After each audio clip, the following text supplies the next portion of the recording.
কি হবে? মহব্বতের আলোচনা হবে। কোরআন মাজিদ থেকে মহব্বত, হাদিসে মুবারাকা থেকে মহব্বত, সাহাবীদের বক্তব্য থেকে মহব্বত। এটা মহব্বত ছাড়া অন্য কিছুই না। এই মিলাদুল রাসূল শুধু মহব্বতের থেকে ভালো হয়েছে। এটা মহব্বত ছাড়া কেউ এই আলোচনা বুঝবেও না, করতেও পারবে না।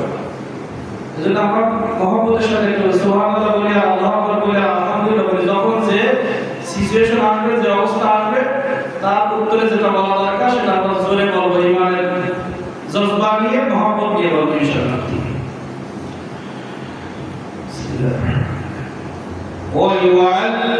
ওয়ায়ুআল্লিমুহুল কিতাবা ওয়াল হিকমাহ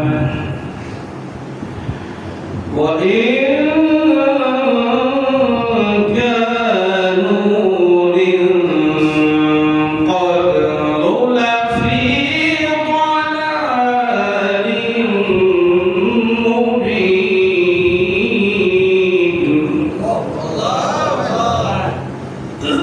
إن الله وملائكته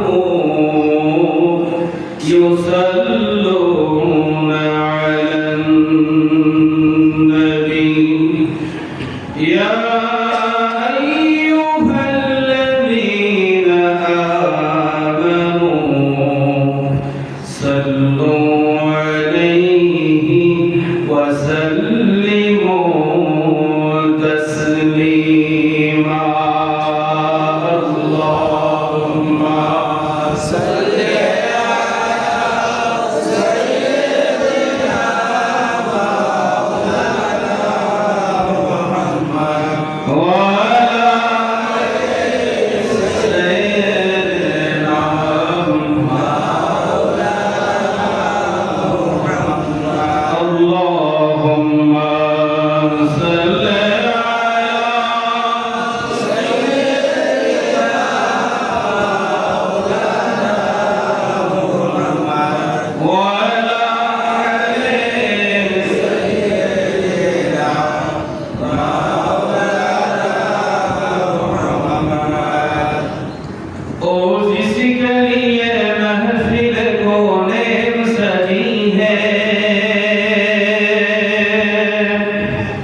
वही और ये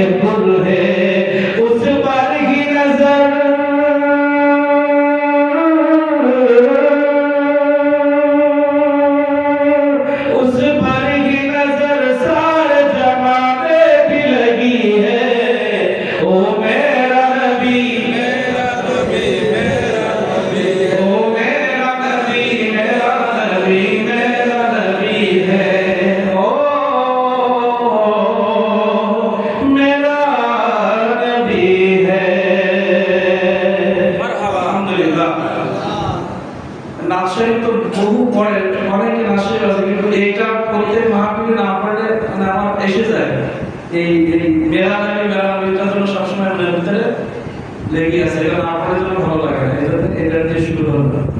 আলহামদুলিল্লাহ, শুকরিয়া আদায় করছি মহান আল্লাহ রাব্বুল আলামিনের দরবারে, যে মহান আল্লাহ রাব্বুল আলামিন রাসূল করিম সাল্লাল্লাহু আলাইহি ওয়াসাল্লাম পৃথিবীতে আগমনের আগেই আল্লাহ মিলাদুন নবীর মাহফিল উদ্বোধন করেছেন। সুবহানাল্লাহ। রাসূল করিম সাল্লাল্লাহু আলাইহি ওয়াসাল্লামের মিলাদুন নবী সাল্লাল্লাহু আলাইহি ওয়াসাল্লাম আজকে আমরা বাহাদুরপুর উত্তরপাড়া জামে মসজিদে পালন করতেছি, কিন্তু বাপজানেরা, ভাইজানেরা, প্রিয় এলাকাবাসী, আপনাদের বলি আজকে আমরা আমার নবীর আগমনের আলোচনা করব, কিন্তু আজকে যে মজলিস এখানে আমি গুনাহগার বসে আপনাদেরকে মিলাদুন নবীর কথা বলবো, আপনারা মহব্বতে মিলাদুন নবীর কথা শুনবেন। এটা এমনই পবিত্র একটা মাহফিল, পৃথিবীর ইতিহাসে, পৃথিবীর সৃষ্টি থেকে শুরু করে আজ পর্যন্ত এবং কিয়ামত পর্যন্ত যত মাহফিল পৃথিবীর জমিনে হবে, পৃথিবীর জমিনে বহু মাহফিল চলতেছে, চলবে, কিন্তু বাপজানেরা, আল্লাহ রাব্বুল আলামিন এই পৃথিবীতে আমার নবীজিকে পাঠানোর আগে শুধু আমার নবী মুহাম্মদুর রাসূলুল্লাহ সাল্লাল্লাহু আলাইহি ওয়াসাল্লাম নয়, বাবা আদম আলাইহিস সালাম যখন পৃথিবীতে আসে নাই, বাবা আদম আলাইহিস সালাম যখন পৃথিবীতে আসে নাই, কোন নবী যখন পৃথিবীতে আসে নাই, কোন মানুষের অস্তিত্ব যখন পৃথিবীর জমিনে পড়ে নাই, এমন একটা সময় যখন শুধুমাত্র আদম আলাইহিস সালাম থেকে শুরু করে ঈসা রূহুল্লাহ পর্যন্ত এবং এখন বর্তমান বিশ্বে কোটি কোটি মানুষের বসবাস, কোন মানুষ যখন পৃথিবীতে আগমন করে নাই, শুধুমাত্র আমাদের রূহটা আল্লাহ তাআলা সৃষ্টি করেছেন। এই রূহগুলো সৃষ্টি করার পরে আল্লাহ রাব্বুল আলামিন সর্বপ্রথম আসমানে আরশে আজিমের মধ্যে আল্লাহ রাব্বুল আলামিন প্রথম যে মাহফিল আল্লাহ আরশে আজিমের মধ্যে করেছেন, সেটা হচ্ছে নূর নবী, জিন্দা নবী, হায়াতুন নবী, রাহমাতুল ওয়ালা নবী, ইমামুল আম্বিয়া, ইমামুল মুরসালিন, রাহমাতুল লিল আলামিনের মিলাদুন নবীর মাহফিল। আমরা আজকে এখানে বসে কথা বলছি, আপনারা কথা শুনছেন, এই মাহফিলটার উদ্বোধন কে করেছেন? আল্লাহ তাআলা। আর আমরা তো পৃথিবীতে আল্লাহ তাআলা যে মাহফিল, তিনটা মাহফিল, প্রথম মাহফিল কি হয়েছে? আল্লাহ তাআলা আপনি, আমি, প্রত্যেক নবী, প্রত্যেক সাহাবায়ে কেরাম, প্রত্যেক আউলিয়া কেরাম, মানে পৃথিবীতে যত মানুষ এই পর্যন্ত আসছে, কিয়ামত পর্যন্ত আসবে, সবার রূহ নিয়ে একটা মাহফিল হয়েছিল। সেখানে আল্লাহ স্বীকৃতি দিয়েছিল, আলাস্তু বিরাব্বিকুম, আমি কি তোমাদের রব নই? এটা প্রথম মাহফিল। আল্লাহ তাআলা আরশে আজিমে বসে আছেন, রূহগুলো আল্লাহ তাআলার সামনে, আল্লাহ তাআলা শুনতেছেন আমি তোমাদের রব নই। এখানে একটা বিষয়, রব্বি আল্লাহ, প্রথম রবের স্বীকৃতি দিয়েছিলেন তিনি হচ্ছে আমাদের নবী মুহাম্মদ রাসূলুল্লাহ সাল্লাল্লাহু আলাইহি ওয়াসাল্লাম। প্রথম মাহফিল আল্লাহ তাআলা করলেন, আমাদের সবাইকে নিয়ে আল্লাহ তাআলা একটা মাহফিল করলেন। আর দ্বিতীয় যে মাহফিলটা করলেন, প্রথম মাহফিল হয়ে গেল, দ্বিতীয় একটি মাহফিল আল্লাহ তাআলা করেছেন। কারণ আল্লাহ তাআলা জানেন যে একটা দেশকে ঘায়েল করতে গেলে দেশের নেতৃত্বে যারা থাকে তাদের ধরতে হয়। এই এলাকায় যদি মাতব্বরি কেউ করতে চায়, শাহবুদ্দিবার ধরতে হবে, নজরুল মেম্বারের ধরতে হবে, ঠিক না বলেন? তাহলে একটা এলাকায় যারা মাতব্বরি করে, বিচার কার্যকর করে, এখানে যদি কেউ ঘাবলা দিতে চায়, ঢাকা থেকে হোক, আর পাকিস্তান থেকে হোক, আর ভারত থেকে হোক, কেউ যদি এলাকায় এসে মানুষের সাথে প্রভাব বিস্তার করতে যায়, আগে খুঁজবে এলাকার মাতব্বর কারা, ঠিক না? এলাকার মাতব্বর থেকে তাদেরকে খুঁজবে। আর টোটাল বাংলাদেশ, এটা তো গেল ৭২ ইউনিয়ন, যদি কেউ মাতব্বরি করতে যায় বাইরে থেকে এসে, এখন যদি মনে করেন পুরো বাংলাদেশটা চলবে, পুরো বাংলাদেশটা তারা নিয়ন্ত্রণে আনতে চায়, তখন প্রধানমন্ত্রী যিনি থাকবে তাকে ধরবে, ঠিক না? কথা বলেন?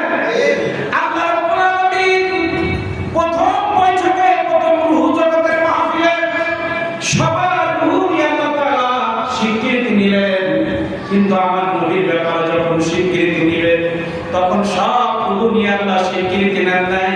কারণ আল্লাহ তাআলা জানে ঘোড়া ধরতে হবে, ঘোড়া। আমাদের সবার রুহুনি আল্লাহ রব্বিয়াতের স্বীকৃতি নিলেন। আর দ্বিতীয় যে মাহফিল রূহ জগতে হয়েছিল, আর সে মাহফিল আল্লাহ তাআলা যে মাহফিল করেছিলেন, এখানে শুধুমাত্র 1,40,000 নবীদেরকে নিয়ে আল্লাহ মাহফিল করেছিলেন। কারণ আল্লাহ তাআলা জানেন আদম থেকে ঈসা পর্যন্ত প্রত্যেক নবী দুনিয়ায় যাবেন, প্রত্যেক নবীর হাতে পাওয়ার থাকবে, দেশের পাওয়ার, রাষ্ট্রের পাওয়ার থাকবে। এই নবীকে যদি আমি স্বীকৃতি দিতে পারি তাহলে তার উম্মতগুলো ওই নবীর সাথে একত্রতা পোষণ করবে। এজন্য আমাদের রূহটাকে আলাদা করে দিলেন। দ্বিতীয় যে মাহফিল আল্লাহ তাআলা করেছেন, এখানে শুধুমাত্র নবীদের রূহ ছিল। প্রত্যেক নবীদের রূহ নিয়ে আল্লাহ তাআলা একটা বৈঠক করেছিলেন, একটা মাহফিল করেছিলেন। সেই মাহফিলের নাম হচ্ছে ঈদে মিলাদুন নবী। আজকে যদি পৃথিবীর জমিনে আমাদের আফসোস হয় যারা আমার রাসূল সাল্লাল্লাহু আলাইহি ওয়াসাল্লামের মিলাদুন নবীর মাহফিলের বিরোধিতা করে। পৃথিবীতে বহু মাহফিল হয়, সিরাত মাহফিল হয়, তাফসীর মাহফিল হয়, কোথাও বাধা নাই মিলাদুন নবীর বাধা, কিন্তু কোনো তাফসীরুল কোরআন মাহফিলের দলিল নাই, কিন্তু মিলাদুন নবীর দলিল আছে। সুবহানাল্লাহ। মিলাদ মানে আমার নবীর আগমন। শেষ জামানার নবী মুহাম্মদুর রাসূলুল্লাহ সাল্লাল্লাহু আলাইহি ওয়াসাল্লাম পৃথিবীর জমিনে আসবেন। ওনার আশা কথাগুলো নবীদেরকে বয়ান করে কোরআন মাজিদের সূরা আলে ইমরান এই মিলাদুন নবী ওয়াজ আল্লাহ তাআলা বুঝাতে করেছিলেন। আমি বাংলায় একটু বোঝানোর চেষ্টা করেছিলাম, কেন নবীদের রূহ নিয়ে স্বীকৃতি দিলেন, আমাদেরকে রাখলেন না কেন? আমরা তো সাধারণ মানুষ, আমরা কর্মী, আর আমাদের লিডার হবে নবীরা, ঠিক কি না? মুসলমানদের গাইডলাইন হচ্ছে যে যুগের যে নবী আসবে তিনি। আদম আলাইহিস সালামের যুগে যত মানুষ পৃথিবীর জমিনে ছিল, তারা যারা আদম আলাইহিস সালামকে মেনে না নিয়েছে তারা জাহান্নামী হয়েছে। কারণ উনি হচ্ছে আল্লাহর পক্ষ থেকে গার্জিয়ান। দেশের হোক সমগ্র পৃথিবীর একজনই গার্জিয়ান, তিনি আদম আলাইহিস সালাম। উনাকে যিনি মানবে তিনি আল্লাহকে, তার আল্লাহ তাকে পছন্দ করবে, তাকে জান্নাতে দিবে। উনাকে মাইনাস করলে সে জাহান্নামী। এজন্য আল্লাহ তাআলা জানেন আমার নবী পৃথিবীর জমিনে আসার আগে অনেক নবীর আগমন পৃথিবীতে হবে। এজন্য নবীদেরকে নিয়ে আল্লাহ খেলাটা খেললেন, নবীদেরকে নিয়ে আল্লাহ তাআলা স্বীকৃতি দিলেন। আল্লাহ তাআলা বলতেছেন দ্বিতীয় বৈঠকে নবীদেরকে একসাথে করে আল্লাহ তাআলা সূরা আলে ইমরান 81 নম্বর আয়াত আল্লাহ তাআলা নবীকে কত সুন্দর করে নবী সাল্লাল্লাহু আলাইহি ওয়াসাল্লাম যখন দুনিয়া আসলেন, নবী সাল্লাল্লাহু আলাইহি ওয়াসাল্লামকে আল্লাহ তাআলা বলেন, নবী আপনি স্মরণ করেন রূহ জগতের মধ্যে আমি প্রত্যেক নবীদের রূহ এক জায়গায় করে আমি আপনার মিলাদের বয়ান করেছিলাম। তারা সবাই আপনাকে মেনে নিয়েছিল, কেমনে একটু শুনেন। আর আমার নবীর আগমন মানতে পারবে তারা, ঈমান পরিপূর্ণ আছে যাদের তারা। এটা ওয়াজ করব পরে। প্রথম যে আয়াতে কালিমা পড়েছি, আল্লাহ তাআলা পৃথিবীতে নবী সাল্লাল্লাহু আলাইহি ওয়াসাল্লামকে পাঠিয়েছেন, পাঠিয়ে এমন একটি শব্দ ব্যবহার করেছেন যারা ঈমানদার না তারা নবী চিনবে না। আল্লাহ তাআলা বলেন লাকাদ মান্নাল্লাহু আলাল মুমিনিন। পৃথিবীর সবার রিজিকদাতা আমি, সবার সৃষ্টিকর্তা আমি, সবাইকে আমি লালন পালন করছি, কিন্তু আমি আমার নবীকে দুনিয়ায় পাঠানোর যে আয়াত আমি তোমাদের কোরআন মাজিদে আমি নাযিল করেছি, এই আয়াতের মধ্যে নবী দুনিয়া আসবে এই শুভ আগমনের কথা আমি কাফেরদের জানাই নাই, আমি মুশরিকদের জানাই নাই, আমি মুনাফিকদের জানাই নাই, আমি মুমিনদেরকে জানাইছি কি লাকাদ মান্নাল্লাহু আলাল মুমিনিন। আমি মুমিনদের জন্য করুণা করে, দয়া করে, মায়া করে আমার নবীকে পৃথিবীর মুমিনদেরকে ভিক্ষা দিয়েছি। আল্লাহ তাআলা তো বলতে পারতেন আমি অনুগ্রহ করে দয়া করে আমার নবীকে কাফেরদের দিয়েছি, ফাসিকদের দিয়েছি, মুনাফিকদের দিয়েছি, মুশরিকদের দিয়েছি, এই শব্দ আল্লাহ বলে না। আল্লাহ তাআলা বলেছে আমি আমার নবীকে পৃথিবীর জমিনে মুমিনদের জন্য আমি পৃথিবীতে পাঠিয়েছি। যারা ঈমানদার তারা ছাড়া আমার নবীকে চিনবে না, তারা ছাড়া আমার নবীকে চিনবে না। আল্লাহ তাআলা বলেন নবী আপনি স্মরণ করেন ওয়া ইন যখন আখাল্লাহ, ওই যে বললাম শুধু 1,40,000 নবীর রূহগুলো আল্লাহ এক জায়গায় করে তাদের সাথে কথোপকথন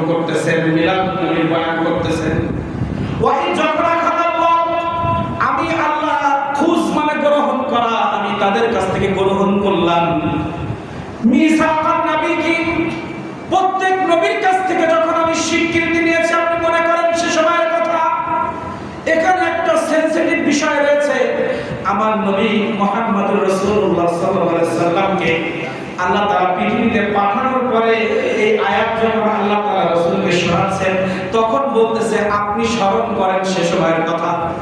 এই আয়াতগুলো দিয়ে আপনি নবী করিম সাল্লাল্লাহু আলাইহি ওয়াসাল্লাম গায়েব প্রমাণ করতে পারবেন, আজকে লাইনে যাব না।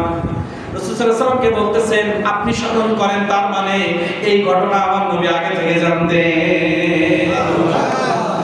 আল্লাহ তাআলা বলেন ওয়া ইন যখন আখাযাল্লাহ মিসাকান নাবিয়্যিন, হে মুহাম্মদুর রাসূলুল্লাহ, আমার মুহাম্মদের ভালোবাসার বান্দা রাসূল, আপনি স্মরণ করেন সে সময়ের কথা।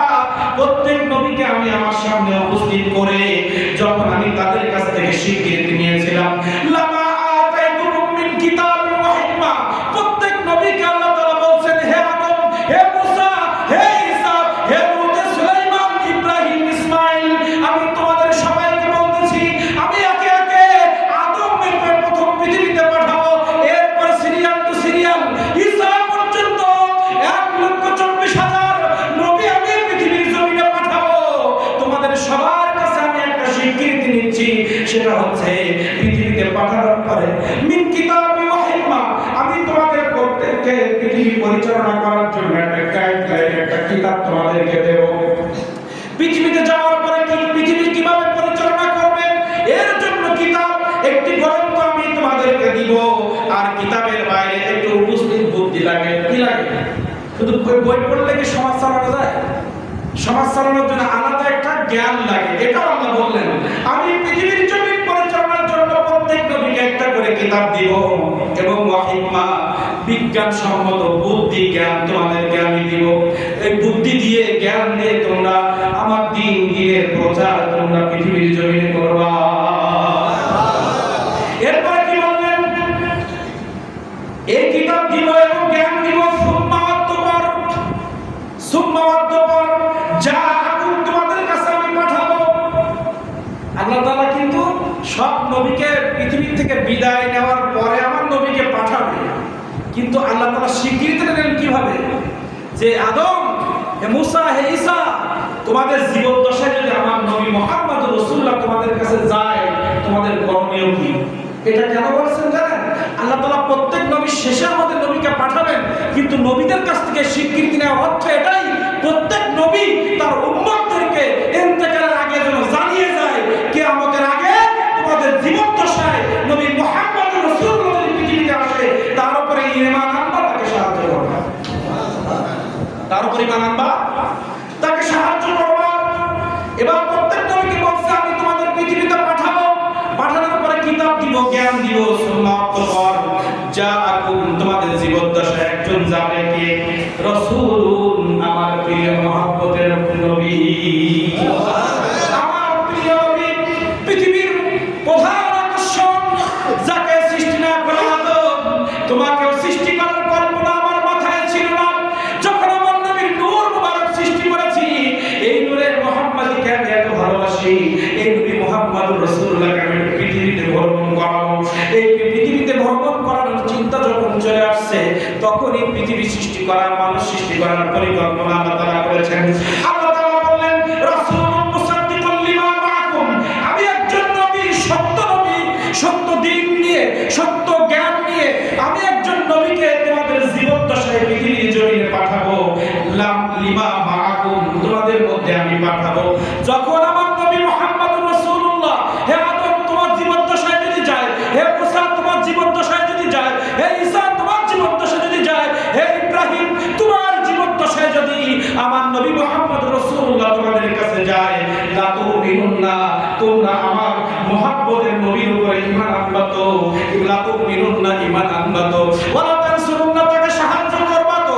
এই প্রস্তাব যখন রূহ জগতের মধ্যে প্রত্যেক নবীকে সামনে রেখে আল্লাহ রাব্বুল আলামিন আমার নবী মুহাম্মদ রাসূলুল্লাহ দুনিয়া আসবেন, আসার পরে যে নবী দুনিয়ায় বেঁচে থাকবে, সঙ্গে সঙ্গে আমার নবীর হাত ধরে কালেমা পড়বে, নবীর উপর ঈমান আনবে, নবীকে সাহায্য করবে, এই কথা আল্লাহ তাদের কাছ থেকে স্বীকৃতি নেওয়ার পরে প্রত্যেক নবী রূহ জগতের মধ্যে বলেছিলেন ক্বালা আ'আকরারতুম ওয়া আখাযতুম আলা যালিকা মিসরি, হে আল্লাহ আপনি আমাদের কাছে যেটা বলতে চেয়েছেন আমরা বুঝতে পেরেছি।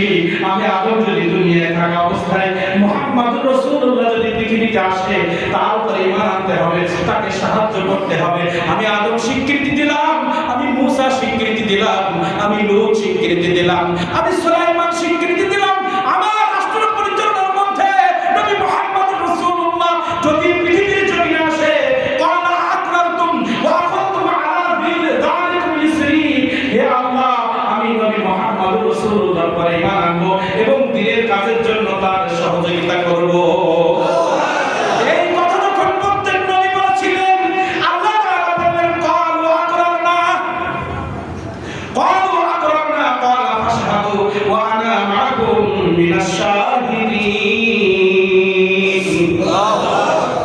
নবীরা যখন বলল হ্যাঁ আমরা ঈমান আনবো, সাহায্য করব, তখন আল্লাহ তাআলা বললেন হে নবীরা তোমরাও সাক্ষী থাকো যে কথাটা আমার সাথে তোমরা দিলে, এই ব্যাপারে তোমরাও সাক্ষী থাকো, আমি আল্লাহ আমিও সাক্ষী থাকলাম।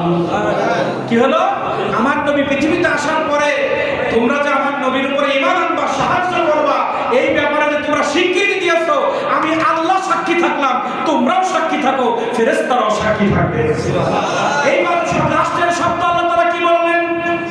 সাবধান সাবধান, আমি আল্লাহ আমার সাথে কিন্তু তোমরা কথা দিয়েছো। এইবার যদি পৃথিবীর জমিনে আমার নবী মুহাম্মদ রাসূলুল্লাহ যাওয়ার পরে যদি তাকে না মানো, ফামান তাওয়াল্লা বা'দা যালিকা ফাউলাইকা হুমুল ফাসিকুন। এই যে আমি ওয়াজ করলাম তোমাদের সাথে, যে স্বীকৃতি তোমরা দিলা, এই স্বীকৃতি থেকে যদি তোমরা পিছু পাও এবং পৃথিবীর কোন মানুষ যদি আমার নবীর আগমনের এই ঘটনাটা তারা যদি বিশ্বাস না করে, আমার নবী পৃথিবীতে যাবে, এই যাওয়ার পরে আমার নবীকে যদি কেউ মেনে না নেয়, আমার নবী মুহাম্মদুর রাসূলুল্লাহ সাল্লাল্লাহু আলাইহি ওয়াসাল্লামকে যদি কেউ সাহায্য না করে, ঈমান আনা থেকে, সাহায্য করা থেকে, ফামান তাওয়াল্লা, যদি মুখটা এরম দেখায় নাই, না আমরা নবীর সুন্নাহ মানবো না, আমরা নবীকে মানবো না, আমরা নারাই তাকবীর দিব কিন্তু নারাই রিসালাত দিতে পারবো না, আমরা নবীর নাম নিব, আমরা আল্লাহর নাম নিব কিন্তু নবীর নাম দরকার নাই, এইভাবে যদি আমার নবীর সাথে বেয়াদবি করো, আমার নবীর সম্মান নিয়ে যদি খেলা করো, তাল খেল তামাশা করো, বেয়াদবি করো, মুখ ফিরিয়ে দাও, আমি আল্লাহ বলে দিলাম ফাউলাইকা হুমুল ফাসিকুন, তোমরা পাপিষ্ঠ হবা, তোমরা ফাসিক হবা, তোমরা ঈমান হারা হয়ে যাবা। তোমরা কি হবা? পাপিষ্ঠ হয়ে যাবা যদি আমার নবীর থেকে তোমরা মুখ ফেরায় না। নবীর থেকে কেমনে মুখ ফেরায়? নবীর সুন্নাহর কথা বললে টিটকিরি করে। কি করে? টিটকিরি হয়। হয় কি হয় না? এই যে আমরা একটা আয়াতের আলোচনা করলাম, এখানে কি বোঝা গেল? আমার আল্লাহ তাআলা রূহ জগতে যে ওয়াজের মাহফিল করেছিলেন সেটা ছিল মিলাদুন নবী মাহফিল। সুবহানাল্লাহ। আর সেই মাহফিলটা হুবাহু আমরা পৃথিবীর জমিনে করতেছি। এখানে আর কি দলিল লাগবে? আর দলিল লাগবে? আজকে বাহাদুরপুর উত্তরপাড়া জামে মসজিদের মাইকের আওয়াজ যত দূর যায়, ইমানদারদেরকে বলছি, কারণ আল্লাহ ইমানদারদেরকে নবীর কথা বলতে বলেছেন। এই মসজিদের মধ্যে বর্তমান ছোট ছোট বাচ্চারা আছে, যুবক ভাইরা আছে, ইমাম মুয়াজ্জিন সাহেব আছে, সভাপতি, সেক্রেটারি, ক্যাশিয়ার, সাধারণ মুসল্লি। আজকে হাত তুলে আল্লাহকে দেখাতে হবে, আল্লাহ এখানে আমরা যারা বসে আছি যতদিন আমাদের হায়াত থাকবে, আপনারা কি বলবেন আমি বলে দিচ্ছি, লাস্টে শুধু হাত তুললে স্বীকৃতি হয়ে যাবে। আপনারা এত কথা বলতে পারবেন না, আপনাদের হয়ে আমি বলছি। আমরা সবাই এখন একটা ওয়াদা করব, হে আল্লাহ যতদিন আমার রূহ আছে, আমার এই দেহের মধ্যে প্রাণ আছে, আমি যতদিন পৃথিবীতে বেঁচে থাকবো, আমার নবীর শানে আমার জীবনকে আমি বেয়াদবি করব না, আমি মিলাদুন নবীর বিপক্ষে কোনো কথা বলবো না। যেখানে মিলাদুন নবীর বিপক্ষে কথা হবে, আমার জীবন বাঁচিয়ে রেখে আমি সেখানে লড়াই করব।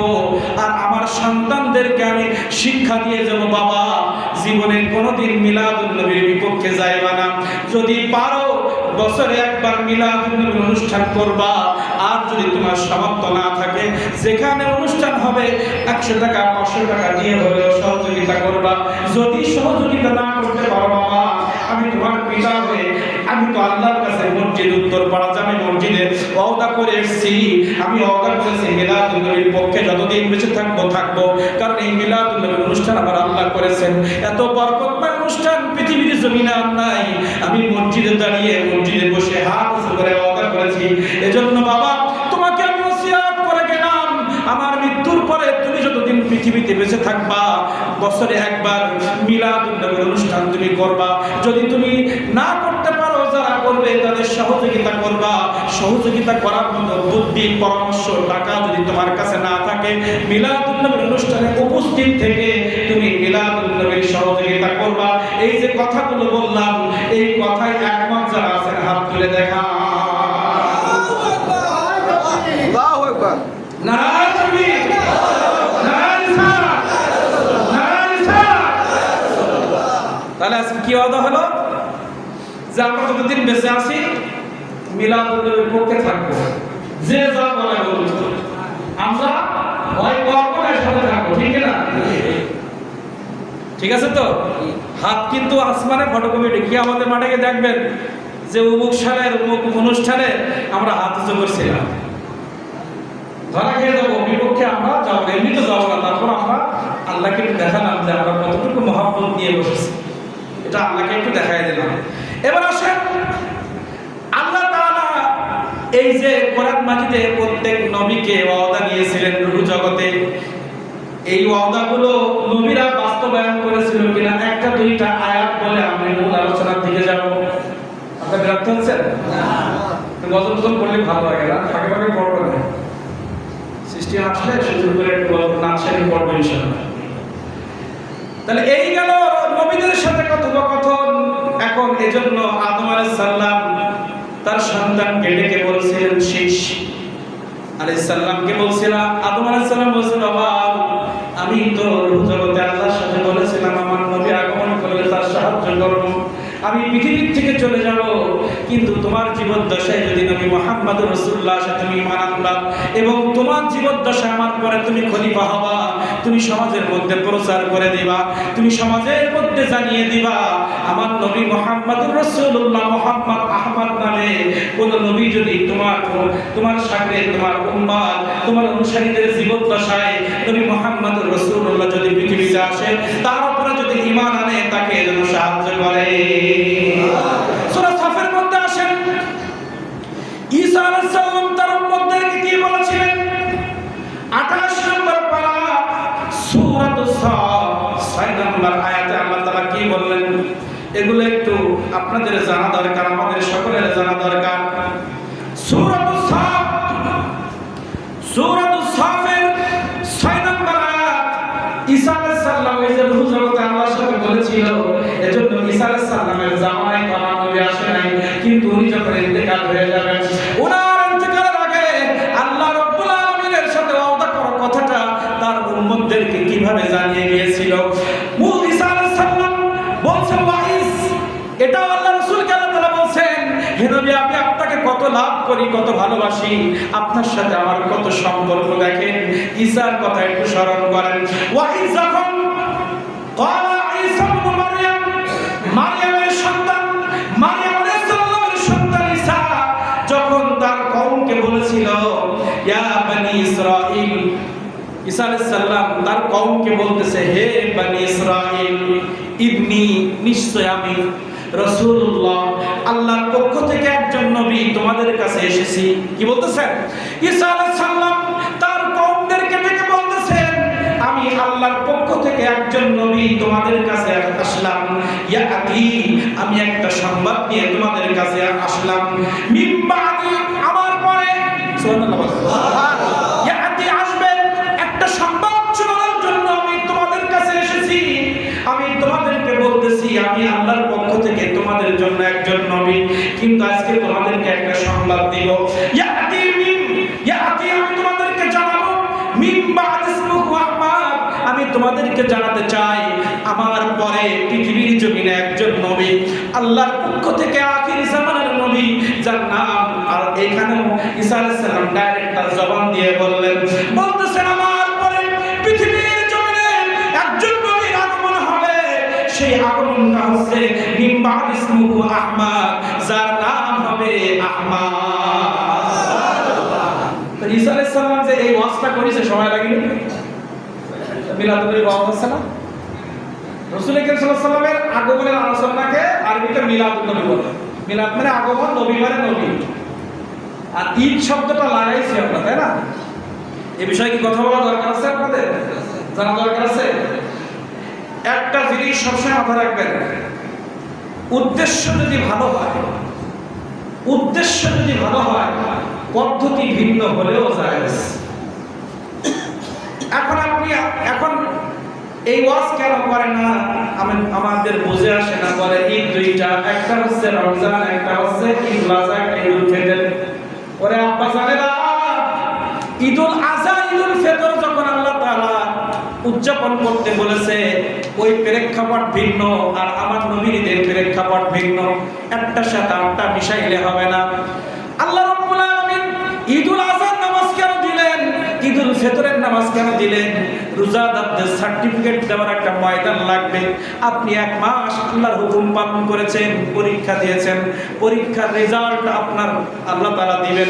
এই রেজাল্টটা দেওয়ার জন্য আতর মেখে সুন্দর পোশাক পরে একটা নির্দিষ্ট জায়গায় নিয়ে আপনাকে সার্টিফিকেট দিবে বলে ঈদের নামাজের ব্যবস্থা করেছে। ঈদের নামাজের ব্যবস্থা করেছেন। আপনি ইব্রাহিম আলাইহিস সালামের একটি সুন্নাত যেটা আল্লাহ পছন্দ করে কোরআন মাজিদে ঘটনাটি উল্লেখ করেছেন, এই ঘটনা আপনি বাস্তবায়ন করবেন, পশু জবাই করবেন, সারা এলাকা আপনি গোশত বিলি করবেন। এটা একটা আনন্দের ব্যাপার। তা এই গোশত বন্টনের আগে আল্লাহর শুকরিয়া আদায় করো, কারণ তুমি একটা পশু জবাই করে মানুষকে খাওয়াবা, তার আগে আমাকে দুইটা সেজদা দিবা। এটাই হবে তোমার সংস্কৃতি। আল্লাহ তাআলা কুরবানির গরু জবাই করাকে কেন্দ্র করে 2 রাকাত নামাজ উপহার দিলেন। এই দুইটা ঈদের ইতিহাস ভিন্ন। এখন মিলাদুন নবীর কথাটা একটু আপনাদের বলি। বাবা, মিলাদুন নবী ঈদের সুরকানি হচ্ছে ঈদ নিয়ে, মিলাদুন নবী নিয়ে কারো সুরকানি নাই। কারণ মিলাদ মানে রাসূলের আগমন, এটা সবাই আলোচনা করে। কিন্তু ঈদ শব্দটা নিয়ে মানুষের সুরকানি এখন বলেন বাবা, বলে ঈদ দুইটা, রমজান আর ঈদুল আযহা। কিন্তু আপনি বলেন ইবনে আব্বাস রাদিয়াল্লাহু তাআলা আনহুর সামনে 3 জন খ্রিস্টান আসছে, ইহুদি আসছে। কি ইহুদি আসছে? ইহুদির সামনে ইবনে আব্বাস রাদিয়াল্লাহু তাআলা, ওই যে ইসলাম পরিপূর্ণ হয়েছে আমার নবীজির জামানায়, যে আয়াতের মাধ্যমে আল্লাহ তাআলা নবীকে জানিয়ে দিলেন ইসলাম কোড অফ লাইফ, ইসলাম আজকের থেকে কিয়ামত পর্যন্ত পরিপূর্ণ হয়ে গেছে। আল-ইয়াওমা আকমালতু লাকুম দীনাকুম ওয়া আতমামতু আলাইকুম নি'মাতি ওয়া রাদিতু লাকুমুল ইসলাম দীনা। এই আয়াতটি যখন ইহুদিদের সামনে ইবনে আব্বাস রাদিয়াল্লাহু তাআলা পড়লেন, পড়ার পরে ইহুদিরা বলছে এত সুন্দর আয়াত, এত সুন্দর আয়াত যদি আল্লাহ তাআলা আমাদের কাছে নাজিল করত, আমরা এই দিনটা খুশি উদযাপন করতাম। ইবনে আব্বাস রাদিয়াল্লাহু বলেন তোমাদের থেকে আল্লাহর কোরআন পেয়ে, ইসলাম পেয়ে, আমার নবী মুহাম্মদ রাসূলুল্লাহকে পেয়ে খুশি আমরা তোমাদের থেকে বেশি হব। আমাদের থেকে তোমরা বেশি খুশি হতে পারো না। কারণ এই যে ঘোষণা আল্লাহ রাব্বুল আলামিন যেদিনকে ইসলাম পরিপূর্ণ হয়ে গেছে, এই ঘোষণা আল্লাহ তাআলা যেদিন দিয়েছিলেন, ওই দিন হচ্ছে আরাফাত দিন আর জুমার দিন। এজন্য আমার নবী বলেছেন যেদিনকে ইসলাম পরিপূর্ণ আয়াত নাযিল হয়েছে, আমার নবীজি ওই দিনটাকে ঈদের দিন ঘোষণা দিয়েছে। ঈদ তো আরো বড় ব্যাপার। ঈদ মানে কি? খুশি, যে খুশিটা বারবার ফিরে আসে মানুষের কাছে। তো রাসূল করিম সাল্লাল্লাহু আলাইহি ওয়াসাল্লামের আগমনের মাস, বছর ঘুরে আমাদের কাছে বারবার আসে। যে খুশিটা ঘুরে ঘুরে ঘুরে ঘুরে বারবার আমাদের দুয়ারে আসে, আমাদের সামনে প্রেজেন্ট হয়, এই বারবার আসা, এটাকে বলে কি? ঈদ, খুশি। ঠিক আছে? এখন আমি এই হাদিসের মুবারাকাটা বললাম এজন্য, 2 ঈদ ছাড়া ঈদ পায় না, এজন্য বললাম আরাফাত দিন ঈদের দিন, এটা আমার নবীর জবানের কথা। আর জুমার দিন ঈদের দিন, এটাও আমার নবীজির কথা। সুবহানাল্লাহ। তাহলে ওই ঈদ নিয়ে আর কোনো সুলকানি করে লাভ নাই। এখন আসেন মিলাদুন নবী সাল্লাল্লাহু আলাইহি ওয়াসাল্লাম সাহাবীরা করেছেন এই পদ্ধতিতে। মিলাদুন নবীর দলিল সবাই মানে, রাসূল সাল্লাল্লাহু আলাইহি ওয়াসাল্লামের আগমন রুহ জগতে আলোচনা হয়েছে, সাহাবায়ে কেরাম করেছেন, আমার নবীও খুশি হয়ে রোজা রেখেছেন। এই হাদিসগুলো এখন ইউটিউব দিয়ে ভরা। এখন বিষয় হচ্ছে যারা বিরোধিতা করছে তাদের চুলকানি হচ্ছে এই যে পদ্ধতি, লাইটিং, এই যে ফুল, মাইক, খানা পিনা, এটা নিয়ে চুলকানি। এখন আসেন, তাই যদি তারা এই যে মিলাদুন নবীতে সাজগোজ নিয়ে, সৌন্দর্য নিয়ে যদি তারা কথা বলে, তাহলে আমার একটা প্রশ্ন আছে যে সিরাতুন নবী মাহফিল, তাফসীরুল কোরআন মাহফিলের ব্যানারে লাইটিং, মাইকিং, মানে কি মাইল রাস্তা লাইটিং করে আমরা যে তাফসীরুল কোরআন মাহফিল করি, একটা দলিল দেন রাসূলের জামানায় এরকম ব্যানার করে তাফসীরুল কোরআন মাহফিল হয়েছে। এটা জায়েজ হয়েছে কেন? উদ্দেশ্য ভালো, কোরআন মাজিদের প্রচার হবে, এজন্য এই স্টেজ জায়েজ হয়েছে। কথা বলেন। এখন যদি বলেন মিলাদুন নবীতে রোজা রাখো, মিলাদুন নবী সাল্লাল্লাহু আলাইহি ওয়াসাল্লামের রাসূলের জীবনী আলোচনা করো, খানা পিনা দরকার নাই, লাইটিং দরকার নাই, তাহলে আপনি বলি যে হুজুর গলা চিল্লায় মাইকে বলতেছে বেদাত, তাদেরকে বলি বাবা তুমি যে মাইকে কথা বলছো এই মাইক তো সবথেকে বড় বেদাত। রাসূল করিম সাল্লাল্লাহু আলাইহি ওয়াসাল্লাম এবং সাহাবীদের যুগে তো মাইক ছিল না। তুমি যে মোবাইল নিয়ে ঠান করে ঘুরে বেড়াও, কথায় কথায় ফেসবুক, ইউটিউব বের করো, এই ইউটিউব আর ফেসবুক আর মোবাইল রাসূল সাহাবী কাদের জামানায় ছিল, কিন্তু তোমার প্রয়োজনে ব্যবহার করো। উদ্দেশ্য কি? যোগাযোগ ব্যবস্থা সহজ, উদ্দেশ্য ভালো বিদায় মোবাইল জায়েজ হয়েছে। এই মাইকটা দিয়ে আমি আল্লাহর কথা বলবো, আমার রাসূল করিম সাল্লাল্লাহু আলাইহি ওয়াসাল্লামের সম্মান বলবো, আল্লাহকে খুশি করব। এখানে কেউ নাচ গান করছে না, এখানে কেউ বেদাতি কাজ করছে না, এখানে কোরআনের আয়াতের তেলাওয়াত হয়েছে, এখানে আমার নবীজির জীবন আলোচনা হচ্ছে। উদ্দেশ্য আল্লাহ রাসূলের গুণগান গাইলে আল্লাহ খুশি হয়ে যায়। আল্লাহকে খুশি করার জন্য বসেছি, এখানে যা করব সব জায়েজ। পালং শাক, ওলকপি, ফুলকপি, তেলাপিয়া মাছ আমার নবীজি জীবনে খায় নাই, ঢেঁড়স খায় নাই, ভেন্ডি খায় নাই, কিন্তু আমাদের দেখা যায় প্রত্যেক দিন ভেন্ডি খায়, বেদাত খায়, ঠিক না? কিন্তু এটা আমার কোনো ক্ষতি করে না, পুষ্টিকর খাবার, এজন্য এই বেদাত হলেও জায়েজ হয়েছে। মসজিদের টাইলস গুলো কেন লাগাইলেন? আল্লাহ রাসূল সাল্লাল্লাহু আলাইহি ওয়াসাল্লামের জামানায় একটা হাদিসে মুবারাকা দেখান, আমার নবীজি টাইলস লাগিয়ে নামাজ আদায় করেছেন। আপনি এত সুন্দর ফ্যানের ব্যবস্থা, এসির ব্যবস্থা কেন করলেন? উদ্দেশ্য ভালো, মানুষ আল্লাহর সামনে সিজদা দিবে, এই জন্য একটু ঠান্ডা বাতাস হলে সুন্দরভাবে সিজদা দিতে পারবে। উদ্দেশ্য যদি ভালো হয়, পদ্ধতির মধ্যে ভিন্নতা আসলে সেটা হারাম হয় না। মিলাদুন নবীর উদ্দেশ্য হচ্ছে আল্লাহ রাব্বুল আলামিন বলেন ওয়া রাফা'না লাকা যিকরা, হে নবী আমি আপনার ইজ্জত, সম্মান, আপনার আলোচনাকে, আপনার জিকিরকে, আপনার স্মরণকে, আপনার দুরূদ মুবারাকাকে, আপনার সম্মান ইজ্জত, আপনার সম্মান ইজ্জতকে আমি আকাশ চূর্ণী করেছি। সুবহানাল্লাহ। এই আয়াতের তাফসীর মুফাসসিরিন کرام করেছেন, আল্লাহ রাব্বুল আলামিন এই আয়াতে মুবারাকার ব্যাখ্যা নিজেই করেছেন। ইদা যুকিরতু যুকিরতা মাই, আমার আল্লাহ রাব্বুল আলামিন বলেন হে আল্লাহ রাসূল আপনি এমন একজন নবী আমার কাছে, আপনি পৃথিবীতে যাবেন কিন্তু যেখানে আমার নাম সেখানে আপনার নাম আমি জুড়ে দিব। ইদা যুকিরতু যুকিরতা মাই, যেখানে আল্লাহর জিকির সেখানে নবীর জিকির। ওয়া রাফা'না লাকা যিকরা, আল্লাহ রাব্বুল আলামিন বলেন আপনার সম্মান আমি এমন উঁচু করেছি যেখানে মানুষ আমাকে ডাকবে সেখানে আপনার নাম আমি ঠিক করে দিয়েছি। তার দলিল কি? আপনি আযান দিবেন, আযানের মধ্যে আল্লাহু আকবার, আল্লাহু আকবার, লা ইলাহা ইল্লাল্লাহ ওয়া আশহাদু আন্না মুহাম্মাদুর রাসূলুল্লাহ, আল্লাহ রাব্বুল আলামিনের নামের সাথে, তাওহীদের বাণীর সাথে রিসালাত না বললে আযান হবে না। আপনি চাইলে এই আযান দিয়ে মানুষকে আপনি ডাকতে পারবেন না। আযানের বাক্যের ভিতরে আল্লাহ বললেন আমার তাওহীদের ঘোষণা মুয়াজ্জিন দিবে, কিন্তু আমার সাথে আমার নবীর নাম না বললে ওই নামাজে মুসল্লি পাওয়া যাবে না।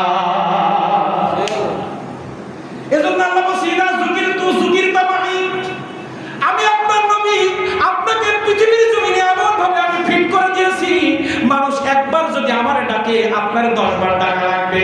তার দলিল কি? আল্লাহ তাআলা বলেন আকিমুস সালাত, তোমরা পৃথিবীর জমিনে নামাজ কায়েম করো। এই বলে কোরআন স্টার্ট হয়ে গেল।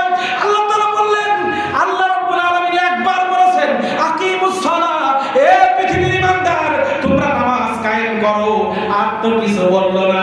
এইবার আমার রাসূল সাল্লাল্লাহু আলাইহি ওয়াসাল্লাম নামাজ কায়েম করতে গিয়ে 13টি ফরজের আবিষ্কার করলেন। বলেন, একবার আল্লাহ বললেন নামাজ কায়েম করো, আর নামাজ কায়েম করতে গিয়ে আমার রাসূলকে কতবার স্মরণ করতে হয়েছে। আমার নবী করিম সাল্লাল্লাহু আলাইহি ওয়াসাল্লাম নামাজ কায়েম করতে গিয়ে ওযুর ব্যবস্থা করলেন। নামাজ কায়েম করতে গিয়ে 13টা ফরজের আবিষ্কার হয়ে গেল। নামাজ কায়েম করতে গিয়ে 14টা ওয়াজিবের ব্যবস্থা হয়ে গেল। নামাজ কায়েম করতে গিয়ে 11 থেকে 25টা সুন্নতের আবিষ্কার হলো। কেউ যদি নামাজের মধ্যে 14টা ওয়াজিবের কোনো একটা ভুল করে সৌসিজদা দেওয়া লাগে। নামাজের মধ্যে 13 ফরজের একটাও যদি বাদ যায় ওই নামাজ বাতিল ঘোষণা হবে। এখন আপনারা বলেন, কোন আলেমের যদি জানা থাকে সে এসে বলুক আল্লাহ নামাজের 13 ফরজ কোরআন মাজিদে কোথায় বলেছে? 14 ওয়াজিব কোরআন মাজিদে কোথাও নাই, শুধু নামাজের কথা বলা হয়েছে। 13 ওয়াজিব, 13টা ফরজ, 14টা ওয়াজিব আমার নবী মুহাম্মদ রাসূলুল্লাহ আমাদেরকে দিয়েছে। এজন্য নামাজ পড়তে গেলে নবীকে মাইনাস করলে ওই নামাজ আল্লাহ দিবে না। নবীকে মাইনাস করতে করতে এমন মাইনাস হয়ে গেছে, জিন্স প্যান্ট পরে মাথায় টুপি নাই নামাজ পড়ে ইমামতি করে। মাইনাস করতে গিয়ে এমন জায়গায় গেছে বাবা ধারা খাবা মরণের পরে। দুনিয়ার জিন্দেগিতে আল্লাহ তাআলা কোথাও নবীকে বাদ দেয় নাই। তুমি আযান দিবা সেখানে নবী, তুমি নামাজ পড়বা, তুমি নামাজের মধ্যে আমার নবীকে সালাম না দিলে ওই নামাজ নামাজ হবে না। নামাজের ভিতরে কাউকে সালাম দেওয়া যায় না। নামাজের ভিতরে কাউকে সালাম দেওয়া যায় না। নবীকে সালাম না দিলে নামাজ তো ভাই হয় না। নামাজের ভিতরে কাউকে সালাম দেওয়া যায় না। নামাজের ভিতরে কাউকে সালাম দেওয়া যায় না। নবীকে সালাম না দিলে নামাজ তো ভাই হয় না।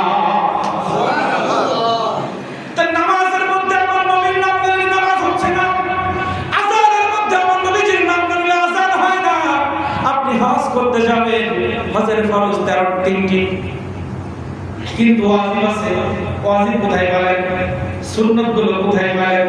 নবীজি করিম সাল্লাল্লাহু আলাইহি ওয়াসাল্লামের জিয়ারত না করলে হজ কবুল হচ্ছে না।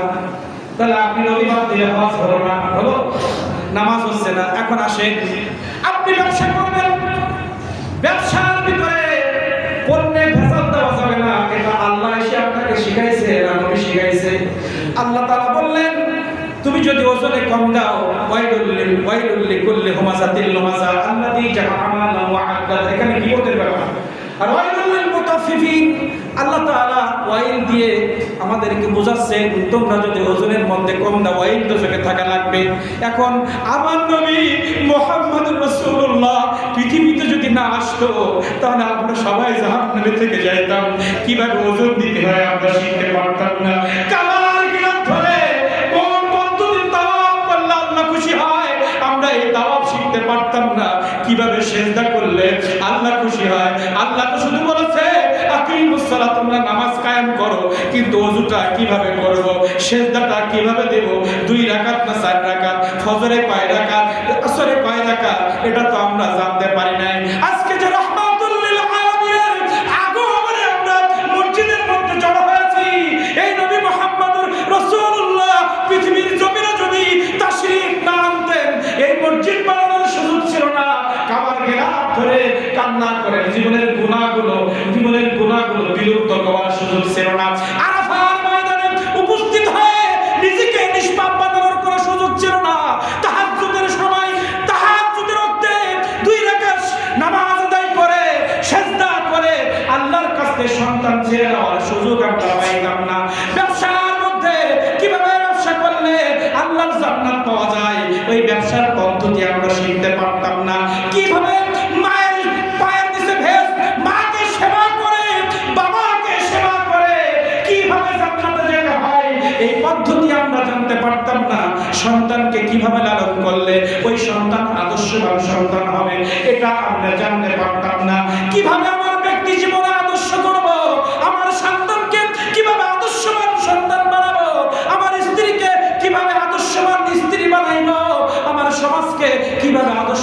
সমাজ উপহার দিব, আমার রাষ্ট্রকে কিভাবে আদর্শ রাষ্ট্র উপহার দিব, এর কোনো কিছুই পৃথিবীর মানুষ পাইত না। আমার নবীজির আগমন যদি না হতো, আমরা পৃথিবীর জমিনে কিছুই পাইতাম না। এমনকি আমরা আজকে যারা নারী জাতি, আপনারা জানেন নবী মুহাম্মদুর রাসূলুল্লাহ সাল্লাল্লাহু আলাইহি ওয়াসাল্লাম যে সময় মক্কার জমিনে তাশরীফ এনেছেন, এই যুগটাকে বলে জাহেলি যুগ। আপনারা জানেন এই জাহেলি যুগে নিজের কলিজার টুকরা সন্তানকেও তারা জ্যান্ত কবরের মধ্যে পুঁতে ফেলত, কন্যা সন্তানকে অভিশাপ মনে করত। নবী মুহাম্মদুর রাসূলুল্লাহকে আল্লাহ তাআলা আমাদের হাদিয়া যদি না দিতেন, আমাদের জন্য দয়া না করতেন, আজকে নারী জাতি পৃথিবী থেকে বিলীন হয়ে যেত। নারীদের অত্যাচার আল্লাহর কাছে এত খারাপ লেগেছে, এত কষ্ট লেগেছে, নবী মুহাম্মদুর রাসূলুল্লাহ সাল্লাল্লাহু আলাইহি ওয়াসাল্লামকে মা বললা যারা মাইকের আওয়াজ শুনতে পান, আপনাদের পায়ে ধরে বলে মা পর্দা করে পাঁচ ওয়াক্ত নামাজ আদায় করেন, স্বামীর খেদমত করেন, শ্বশুর শাশুড়ি আনুগত হন, বেনামাজি হবেন না, সিরিয়ালের ধারে পাশে যাবেন না। আপনাদের কত সম্মান আপনারা জানেন না। নারী জাতির যখন কোনো ইজ্জত ছিল না, কোনো সম্মান ছিল না, এই মুহূর্তে নবী মুহাম্মদুর রাসূলুল্লাহ সাল্লাল্লাহু তাআলা আলাইহি ওয়াসাল্লাম যখন পৃথিবীর জমিনে আগমন করেছে, আমার আল্লাহ তাআলা বলেন, হে নবী মুহাম্মদুর রাসূলুল্লাহ, আমি যখন পৃথিবীবাসীর কোন এলাকার উপরে আমি যখন খুশি হয়ে যাই, পৃথিবীর কোন মানুষের উপরে যখন আমি খুশি হয়ে যাই, প্রথম খুশি হলে আমি তাকে কন্যা সন্তান দান করি। আমি যখন পৃথিবীর কোন মানুষের উপরে খুশি হয়ে যাই, তাকে আমি কন্যা সন্তান দান করি। আরো যখন খুশি হই, তখন মানুষের ঘরে আমি মেহমান পাঠাই। আরো যখন খুশি হই, আমি পৃথিবীর জমিনে বৃষ্টি বর্ষণ করি। এই তিনটা কথা আমার নবীকে আল্লাহ তাআলা জানালেন। এখানে ক্ষান্ত হন নাই। আল্লাহ রাব্বুল আলামিন বললেন, হে নবী মুহাম্মদুর রাসূলুল্লাহ, আপনাকে আমি জানাচ্ছি, পৃথিবীর জমিনে কোন ইমানদার আমাকে বিশ্বাস করে, আপনি নবী, আপনাকে মেনে নিয়েছে, এমন কোন বান্দা, এমন কোন মুমিন, এমন আপনার কোন উম্মতের যদি তার স্ত্রীর গর্ভে, উম্মতের কোন নারীর গর্ভে যদি একটা মেয়ে সন্তান দুনিয়া আসে, ওই মেয়ে সন্তানকে যদি লালন পালন করে একটা ভালো ছেলের হাতে সে ধরিয়ে দিতে পারে, আল্লাহ রাসূল আপনি ওই মেয়ের বাবা মাকে জানিয়ে দেন, ওই বাবা মা অটোমেটিক একটা জান্নাতের মালিক হয়ে গিয়েছে। যে সময় নারী জাতির একটু শুনে, যে সময় টিস্যু দেন, যে সময় নারী জাতির কোনো সম্মান ছিল না, কোনো ইজ্জত ছিল না, এমন একটি সময়, এমন একটি মুহূর্ত লাগছে আমার কাছে, লাগবে না, পৃথিবীতে যখন নারী জাতির কোনো সম্মান ছিল না, কোনো ইজ্জত ছিল না, এমন সময় নারী জাতিকে মহব্বত করে আল্লাহ রাব্বুল আলামিন। কারণ আমার আল্লাহ রাব্বুল আলামিন পৃথিবীতে লক্ষ লক্ষ নবী পাঠিয়েছে, সবাই কোনো না কোনো মায়ের গর্ভে আসছে। পৃথিবীতে যারা জান্নাতে হয়েছে, লক্ষ লক্ষ সাহাবা পৃথিবীর জমিনে আসছে। এই সাহাবাগণ আল্লাহর গোলামি করেছে, এই সাহাবীগণ কোনো না কোনো মায়ের গর্ভে আসছে। পৃথিবীতে এই বাংলার জমিনে যত আউলিয়া কিরাম ইসলাম প্রচার করেছে, এই আউলিয়া কিরাম মায়ের গর্ভ থেকে দুনিয়া আসছে। এজন্য মা, আপনাদের পেট, আপনাদের চেহারা, আপনাদের শরীরের, আপনাদের অঙ্গ প্রত্যঙ্গ প্রত্যেকটা নিয়ামত আল্লাহর পক্ষ থেকে। না না, টিস্যু আছে। যখন নারী জাতির কোনো সম্মান ছিল না, আল্লাহ রাব্বুল আলামিন বললেন, কোন ব্যক্তির যদি একটা মেয়ে সন্তান হয়, আমরা মেয়ে হলে কালো মুখ করি। আমার নবী মুহাম্মদ রাসূলুল্লাহ সাল্লাল্লাহু আলাইহি ওয়াসাল্লাম বলেছেন, হে আমার সাহাবী, তোমার বাড়ি যদি মেয়ে সন্তান থাকে, তুমি যখনই বাড়িতে যাবা, তোমার মেয়ের জন্য কিছু কিনে নিয়ে যাবা। মেয়েদেরকে বেশি যত্ন করবা, মেয়েদেরকে বেশি ভালোবাসবা। কিন্তু আজকে এখনো পর্যন্ত দেখা যায় ওই জাহেলি যুগের কিছু আদর্শ আমাদের সমাজে আছে। আমরা কথায় কথায় ইচ্ছা করে করে বোনেদের সম্পদ ফাঁকি দেই। বাবারা মেয়েদের সম্পদ ফাঁকি দিয়ে ছেলের নামে লিখে দেয়। এটা করা যাবে না বাবা। মেয়েদের সম্মান দিয়েছেন কে? আপনি আপনার কন্যা সন্তানের বিনিময়ে আপনি, আমি এবং আমাদের স্ত্রী, আমরা যদি একটা জান্নাতের মালিক হতে চাই, তাহলে আমাদের মেয়ের পিছনে ব্যয় করতে হবে, তাকে সুশিক্ষিত করতে হবে। আপনার ছেলেকে যদি আপনি প্রাইমারিতে পড়ান, তাহলে কিন্ডারগার্টেনে আপনার মেয়েকে পড়াতে হবে। আপনার ছেলের পিছনে মাসে যদি আপনি 2000 টাকা খরচ করেন, আপনার মেয়ের পিছনে 5000 খরচ করা লাগবে। আপনার ছেলেকে যদি আপনি একটা পোশাক দেন, আপনার মেয়েকে 2টা দিতে হবে। কারণ ছেলের মানুষ করলে জান্নাত, এটা হাদিসে মোবারকায় নাই। কিন্তু মেয়ে সন্তানকে সুশিক্ষিত করে তার পিছনে খরচ করে তাকে যদি সুন্দর একটা পজিশনে উঠায় দেওয়া যায়, ওই কোন মেয়ে সন্তানের ওসিলায় আল্লাহ আপনাকে জান্নাত দিবে। শুধু এখানেই সমাপ্ত নয়, আল্লাহ রাসূল সাল্লাল্লাহু আলাইহি ওয়াসাল্লাম বললেন, যার 2টা কন্যা সন্তান, সে অটোমেটিক 2টা জান্নাতের মালিক হয়ে গেল। একটা মেয়ে যখন দুনিয়া আপনার মাধ্যমে আপনার স্ত্রীর গর্ভে একটা মেয়ে যখন দুনিয়া আসে, অটোমেটিক একটা জান্নাত আপনার জন্য বরাদ্দ হয়ে যায়। এই জান্নাতটার মালিকানা আপনাকে দেওয়া হবে তখন এই মেয়েটা শেষ পর্যন্ত একটা ভালো ছেলের হাতে তুলে দেবেন যখন। এভাবে করে 2টা সাহাবা একরাম প্রশ্ন করলেন, যদি 2টা হয় 2টা জান্নাত, 3টা হলে 3টা জান্নাত, 3টা মেয়ে সন্তান যার আছে অটোমেটিক সে 3টা জান্নাতের মালিক হয়ে গেছে। এই যে সবকিছু এতক্ষণ যেটুকু আলোচনা করেছি, একটু বিবেচনা করেন যে রাসূল করিম সাল্লাল্লাহু আলাইহি ওয়াসাল্লাম যদি দুনিয়ায় না আসতেন, আমরা সবগুলো হারাইতাম। কি হারাইতাম? আমাদের জন্য বললাম। এখন আমার নবী করিম সাল্লাল্লাহু আলাইহি ওয়াসাল্লামের পজিশনের আলোচনা করলে রাতের পরে রাত, কারণ আমার নবী করিম সাল্লাল্লাহু আলাইহি ওয়াসাল্লামকে আল্লাহ তাআলা যে শব্দ দিয়ে আমার নবী করিম সাল্লাল্লাহু আলাইহি ওয়াসাল্লাম সম্মান বর্ণনা করেছে, এই শব্দটা আল্লাহ নিজের গুণের সাথে মিলাই দিয়েছে। একটা আয়াত পড়ি, কার বিরাতুল নবীতে এসেছি তাকে আগে চিন্তা হবে। আল্লাহ রাব্বুল আলামিন সূরা কলমের মধ্যে কি বললেন? আমার নবী করিম সাল্লাল্লাহু আলাইহি ওয়াসাল্লামের চরিত্র নিয়ে, রিসালাত নিয়ে, আমার নবীজির গুণাগুণ নিয়ে আল্লাহ তাআলা কি বললেন? ওয়া ইন্নাকা লাআলা খুলুকিন আযীম। আল্লাহ রাব্বুল আলামিন বলতেছেন, হে নবী, ওয়া ইন্নাকা, নিশ্চয় আপনাকে, কথা বলেন, ওয়া ইন্নাকা, নিশ্চয় আপনাকে, লাআলা, আমি উঁচু করেছি, আপনার ইজ্জত আমি দিয়েছি, আপনার চরিত্রকে আমি সমুন্নত করেছি। কিভাবে? ওয়া ইন্নাকা লাআলা খুলুকিন আযীম। আমি আপনার চরিত্রকে, আপনার গুণাগুণকে আমি আযীম করেছি, মানে মহান করেছি, মহান। সুবহানাল্লাহ। পৃথিবীতে কোন বড় জিনিস বোঝানোর জন্য কাবীর বলে আরবিতে, কাবীর মানে বড়। কিন্তু আল্লাহ রাসূল সাল্লাল্লাহু আলাইহি ওয়াসাল্লাম সম্পর্কে আল্লাহ কাবীর বলেন না, আযীম বলেছেন। এখন আযীমের একটা ব্যাখ্যা আমাদেরকে জানতে হবে। এই আযীমের ব্যাখ্যা করতে গিয়ে মুফাসসির ইকরামের কলম স্টপ হয়ে গিয়েছে। মুফাসসির ইকরাম বলতে বাধ্য হয়েছে, আযীম মানে আল্লাহ রাব্বুল আলামিন নিজের অস্তিত্বকে আযীম দিয়ে প্রকাশ করেছেন। আল্লাহ তাআলা আসমানকে আযীমের সাথে তুলনা করেছেন। আল্লাহ তাআলা তার ক্ষমতাকে আযীমের সাথে তুলনা করেছেন। আল্লাহ তাআলা বলছেন, আমার মতো ক্ষমতা, আমার মতো এত ক্ষমতা পৃথিবীর জমিনে কারণ নাই, আমার মতো রিজিক দাতা কেউ নাই। আলহামদুলিল্লাহ রাব্বিল আলামিন। রব বলা হয় যিনি সবকিছু দিতে পারে আবার সবকিছু কেড়ে নিতে পারে, তাকে বলা হয় রব। তাকে কি বলা হয়? আল্লাহ নিজের অস্তিত্বের কথা বলতে গিয়ে, নিজের ক্ষমতার কথা বলতে গিয়ে আল্লাহ আযীম ব্যবহার করেছেন। কথা বলেন, আল্লাহ সৃষ্টি জগৎকে বোঝাতে গিয়ে আযীম শব্দ ব্যবহার করেছেন। যেটা আল্লাহর শানে আল্লাহ ব্যবহার করেছেন, ওই আযীম আল্লাহ আমার নবীর শানেও ব্যবহার করেছে। এই আযীমের ব্যাখ্যা করতে গিয়ে মুফাসসির ইকরামের কলম স্টপ হয়ে গিয়েছে।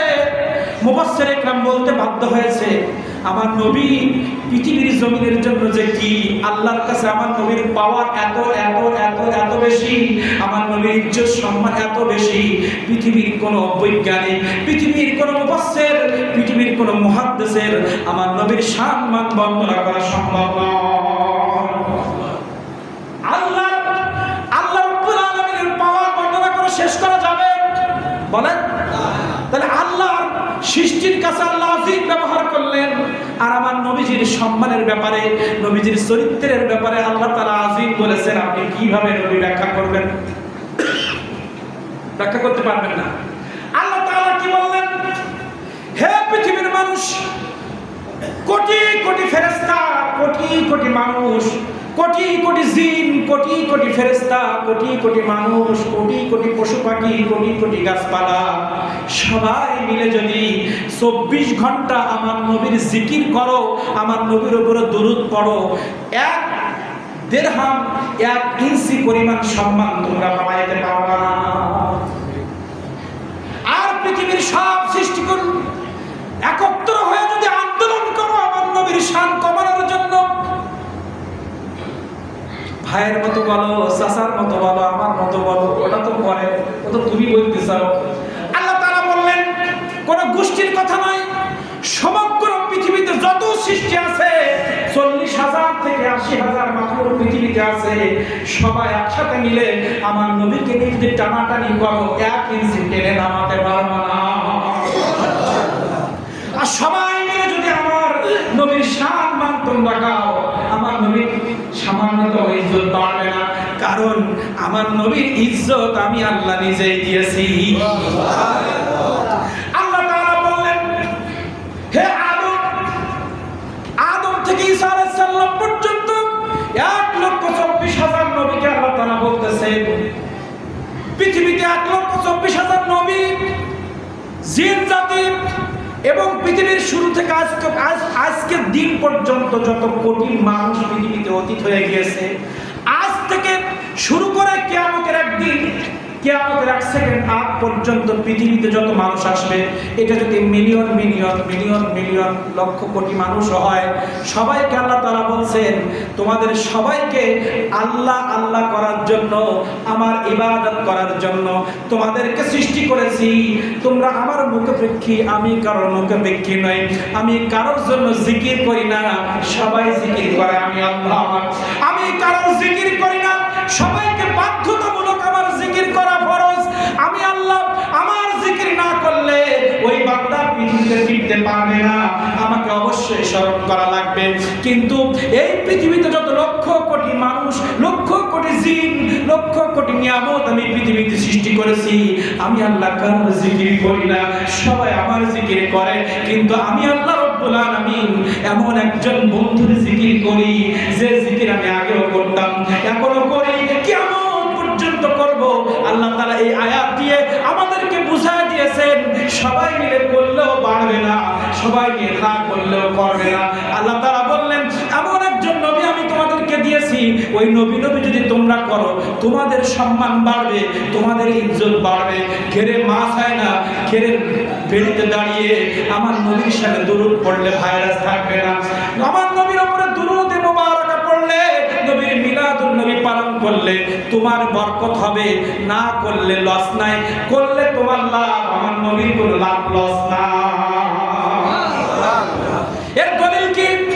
আল্লাহ তাআলা বললেন ইন্নাল্লাহা ওয়া মালাইকাতাহু ইউসাল্লুনা আলান নবী ইয়া আইয়ুহাল্লাযীনা আমানু সাল্লু আলাইহি ওয়া সাল্লিমু তাসলিমা। আল্লাহু আকবার। আল্লাহ তাআলা বলেন ইন্নাল্লাহা, নিশ্চয়ই অবশ্যই আমি আল্লাহ, ওয়া মালাইকাতাহু, আমার সমস্ত ফেরেশতা এবং আমি আল্লাহ, ইউসাল্লুনা আলান নবী, আমার নবীর নাম জপি, আমার নবীর উপরে শান্তি বর্ষণ করি, আমার নবীর উপরে দরুদ মুবারাকা পড়ি। কে পড়ে? আল্লাহ বলছে আমি পড়ি, আমার ফেরেশতারা পড়ে। আর ইউসাল্লুনা গ্রামাটিক্যাল এমন একটি শব্দ যেটা চলতেছে চলবে, চলেছিল চলতেছে চলবে, তাকে বলে সাল্লুনা। এই আয়াত দিয়ে আল্লাহ প্রমাণ করে দিয়েছে আমি আল্লাহ সৃষ্টির শুরু থেকে আমার নবীর উপরে সবসময় আমি রহমত নাজিল করতেছি, আমি দুরুদে মোবারকা পড়তেছি, এখনো পড়তেছি। পৃথিবী কিয়ামত হয়ে যাবে, সানাসুর হয়ে যাবে, মরুভূমি হয়ে যাবে, পৃথিবী ধ্বংস হয়ে যাবে, কাবা শরীফ ধ্বংস হয়ে যাবে, জিন জাতি ধ্বংস হয়ে যাবে, তোমরা সবাই পৃথিবীর থেকে ধ্বংস হয়ে যাবা, কিন্তু আমার নবীর দুরূদ বন্ধ হবে না। পৃথিবীতে একদিন নামাজ স্টপ হয়ে যাবে, পৃথিবীর সবাই একদিন বেঈমান হয়ে যাবে, আমি আল্লাহ আমাকে ডাকার মতো পৃথিবীতে কেউ থাকবে না, পৃথিবীর কেউ কোনো জিকির আর করবে না। পৃথিবী স্টপ যখন হয়ে যাবে তখনই আমার নবীর দুরূদ চলবে। নারায়ে তাকবীর, নারায়ে রিসালাত, পবিত্র ঈদ মিলাদুন নবী, পবিত্র ঈদ মিলাদুন নবী। রাসূল তোমায় ভালোবাসি, মনোহৃদয় উজাড় করে সবাই। রাসূল তোমায় ভালোবাসি, মনোহৃদয় উজাড় করে, হৃদয় মাঝে জ্বালায় আমার, দূর হবে তোমার দিদারে, দূর হবে তোমার দিদারে। রাসূল তোমায় ভালোবাসি, মনোহৃদয় উজাড় করে, হৃদয় মাঝে জ্বালায় আমার, দূর হবে তোমার দিদারে, দূর হবে তোমার দিদারে। রাসূল সাল্লাল্লাহু আলাইহি ওয়াসাল্লাম বলেছেন তোমরা যদি নবী নবী করো লাভ হবে কি? রাসূল করিম নিজেই বলেছেন মান যাকারানি যাকারাল্লাহ। রাসূল করিম সাল্লাল্লাহু আলাইহি ওয়াসাল্লাম বললেন যে আমার জিকির করে অটোমেটিক আমার জিকিরের মাধ্যমে আল্লাহর জিকির হয়ে যায়। আল্লাহ তাআলা বললেন নবী নবী করো না, আল্লাহ আল্লাহ করো না, নবী নবী করো, আল্লাহ আল্লাহ অটোমেটিক হয়ে যাবে। পৃথিবী আপনি জয় করে ফেললেন, দেশের ক্ষমতা পৃথিবীর ক্ষমতা সব আপনার হাতের মুঠোয়, সমস্ত টাকা পয়সা অর্থনীতি রাজনীতি অর্থনীতি সব কিছু আপনার হাতের মুঠোয়। কিন্তু এই বাংলাদেশ দিয়ে বোঝায়, ধরেন আমাদের মধ্যে কারোর হাতের মধ্যে আল্লাহ তাআলা বাংলাদেশ দিয়ে দিলেন, বাংলাদেশ রাষ্ট্র ব্যবস্থা, বিচার ব্যবস্থা, অর্থনীতি, রাজনীতি, শিক্ষা ব্যবস্থা সব আপনার হাতের মুঠোয়। আপনি নামাজ পড়েন, রোজা রাখেন, আপনি হজ করেছেন, যাকাত দিয়েছেন এবং আপনি দেশ জয় করে ফেলেছেন, কিন্তু ওই দেশ জয়ের মধ্যে, ওই যাকাতের মধ্যে, ওই নামাজের মধ্যে আমার নবী যদি না থাকে ওই রাষ্ট্র আপনাকে জান্নাতে নিতে পারবে না। আপনি যতই আপনি চালাকি করেন না কেন, আপনি যতই দান সদকা করেন না কেন, আমার নবীর ব্যাপারে যদি সামান্যতম বেয়াদবি আপনার লেখনীতে থাকে, আপনার বক্তব্যের মধ্যে থাকে, সারা জীবনের সব জয় বিজয় পরাজয় হয়ে যাবে। দলিল কি? আল্লাহ তাআলা বললেন নাউযুবিল্লাহ কোন দিক? নবীর ব্যাপারে যদি কোনো বেয়াদবি, হ্যাঁ না ঠিক আছে না কথা? ধ্বংস হয়ে যাবে। নবীর ব্যাপারে কোনো বেয়াদবি হলে সব আমল ধ্বংস হয়ে যাবে না? ঠিক আছে তো? কথাটা ঠিক আছে তো নাকি? না, আপনি ওই কোন দিক থেকে বললেন, মানে পক্ষে না বিপক্ষে? না, নবীর ব্যাপারে যদি কেউ বেয়াদবি করে, হ্যাঁ। তাহলে তো ধ্বংস হয়ে যাবে তো। তাই তাহলে তো আপনি স্বীকৃতি দিতেছেন। কেন শুনি দেবো? নবী না, ওটা বলেন, বসেন বসেন। না, আমি বসে যাই। মানে নবীর ব্যাপারে যদি কেউ না না, আপনার কথাই বলতেছি, মানে আপনি সত্যি বলেছেন তাই বলছি, মানে নবীর ব্যাপারে বেয়াদবি করে ধ্বংস হয়ে যাবে না? যাবে তো? হ্যাঁ, তা আপনি ধ্বংস না হয় নাউজুবিল্লাহ। হ্যাঁ তাই ঠিক আছে, মানে আপনি আপনি সুবহানাল্লাহ বলিস না। তাই ঠিক আছে, সুবহানাল্লাহ হবে না তো? বেয়াদবি করলে কি হবে? হুজুরের কথা ঠিক আছে, তাই সুবহানাল্লাহ বলবেন, শুধু ওটা পরে হবে। রাখে কথা একটা কথা বলা যাবে না, কিন্তু হবে না। আচ্ছা। ওরা সব কথাই যে ওরা রায় দেবেন, মানে না বসে রায় দেওয়া যাবে না। হ্যাঁ বসেন। বুঝতে পেরেছেন? আমরা সুবহানাল্লাহ বলা যাবে নাকি? বসেন, বসেন। নবীর ব্যাপারে বেয়াদবি হচ্ছে, তাহলে আপনি ওটা বেয়াদবি করবেন না। তাহলে না বেয়াদবি নষ্ট হয়ে যাবে। ওই কাজটা যেন আমার দ্বারা না হয়, নাউজুবিল্লাহ বলতে, মানে কি আমি আল্লাহর কাছে হুজুর বাস পরে হবে না। তাহলে এখন ওরা সাতাশ বানাল আমরা যদি পৃথিবী সব জয় করে ফেললাম, শুনবেন না পরে বলেন আমরা তো আর- তাহলে বলবেন তো সেটা বলতে না, না, ভুল হয়েছে, হয়েছে। ভুল বুঝিনি। বলেই তো হয়েছে। ওই সে কথাটা কারোর ভুল হয়নি তো এখানে ওই সুবহানাল্লাহ যারা ওনারটা সঠিক হয়েছে তাই আমি আবার একটু ওনার পক্ষেই বলছিলাম হুজুর আপনি মানে কোনটা নবীর পক্ষে বলেন না বিপক্ষে বলেন, বিপক্ষে বলেছি এটা বোঝাতে গেছিলাম।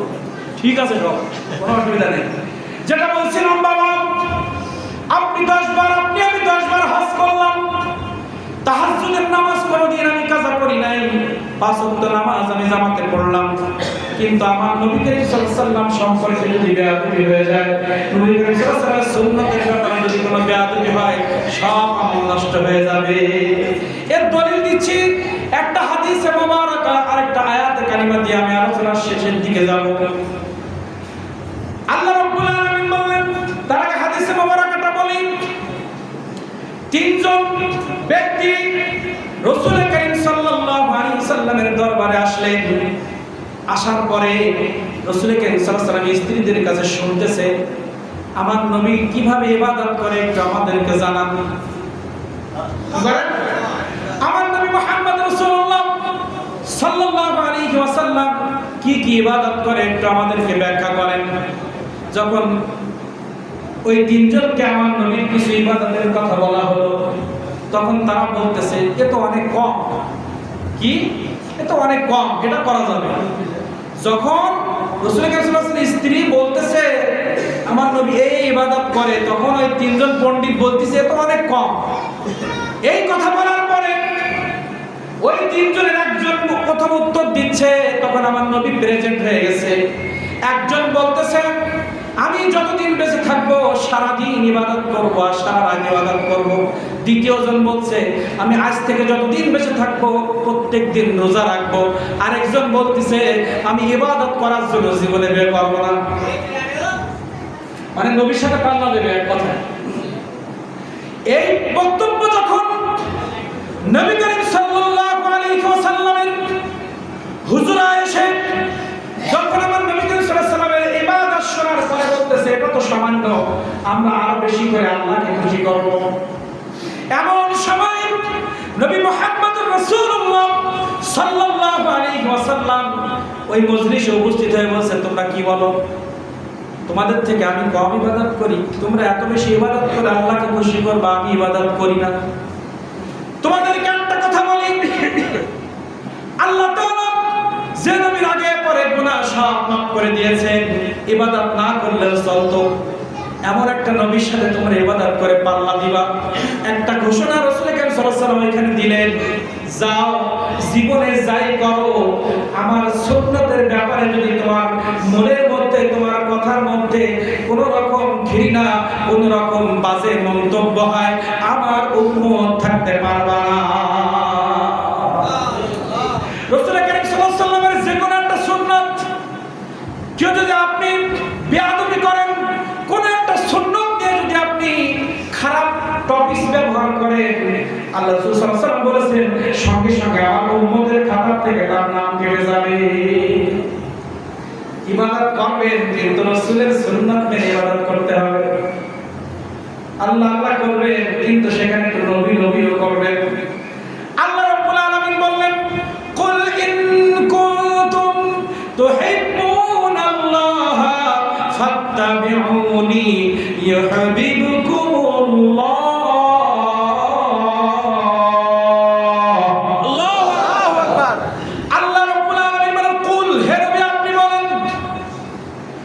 আল্লাহ তাআলা আমার নবীকে টার্গেট করে বললেন কুল, হে নবী আপনি বলেন ইন যদি কুনতুম, পৃথিবীর কেউ চায়, আমরা সবাই না, পৃথিবীতে যত মানুষ আছে আল্লাহ তাআলা রাসূল করিম সাল্লাল্লাহু আলাইহি ওয়াসাল্লামকে বলছেন কুল, হে নবী আপনি পৃথিবীবাসীকে বলেন ইন যদি কুনতুম, তারা চায় তুহিব্বুনাল্লাহ, আমি আল্লাহ আমাকে ভালোবাসতে চাই, আমি আল্লাহ আমার সাথে প্রেম করতে চাই, তার সাথে আর আমার সাথে প্রেম হবে।